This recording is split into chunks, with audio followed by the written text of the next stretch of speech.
is when scandals are coming out.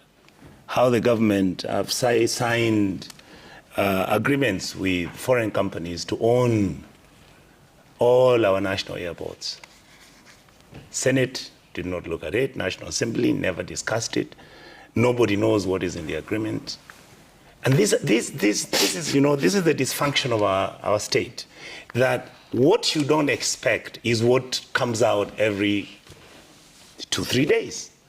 All right, there's another scandal brewing in. NTSA is trying to get a private individual company, which nobody knows about, which is supposed to be providing technology, which is supposed to... The idea is fantastic. But why can't we do things within the law? Why can't you advertise and say, this is what we want, this is what we are looking for, let the best come and compete, and whoever you are, if you're the best, will give you the work. And these things are continuing and continuing. Number three, I want to mention to the president, there are certain things when you have such crises that you don't pronounce yourself on.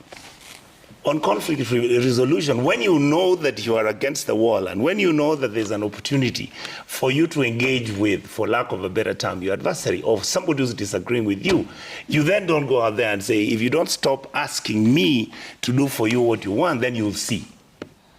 All the president could have said, I've been listening to these young men. I'm really trying my best.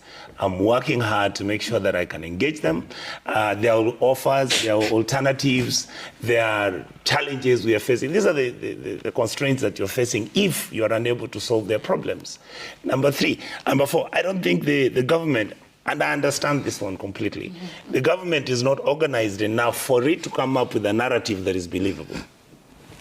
You've just read the news that yes, that there are certain things which the president is doing to try and sort out the problems which exist. As a result, if you ask me, I have been watching, if you look at the newspapers, there is nowhere where the president has said, we have done this, we've done this, and this has been over a period of time. Now, the 2, 3, 4 things which you're asking, they need a little bit more time for me to engage.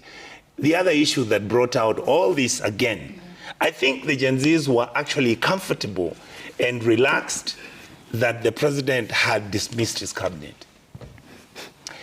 He gazetted them. He dismissed them.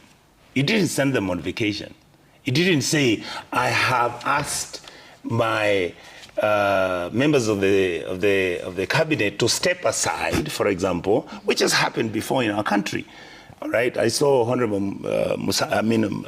Wetangula saying there was a time when there was an issue in the Ministry of Foreign Affairs when I once worked there, and Wetangula was asked by Kibaki to step aside, and he steps aside. The investigations continued. I think it was after 2 months when it was found that there wasn't anything that was making him culpable. He then came back to his office. Now, you have said all these people have underperformed, all these people have let you down, all these people have not done what you expect them to do. You told them to go home. Now you're bringing this group, same people, some of them who have got dubious characteristics, some of them who have got issues which have been repeating themselves, and these are the ones, again, you are telling the Gen Zs, these are the people I'm giving you. Those kids know each and every one of us.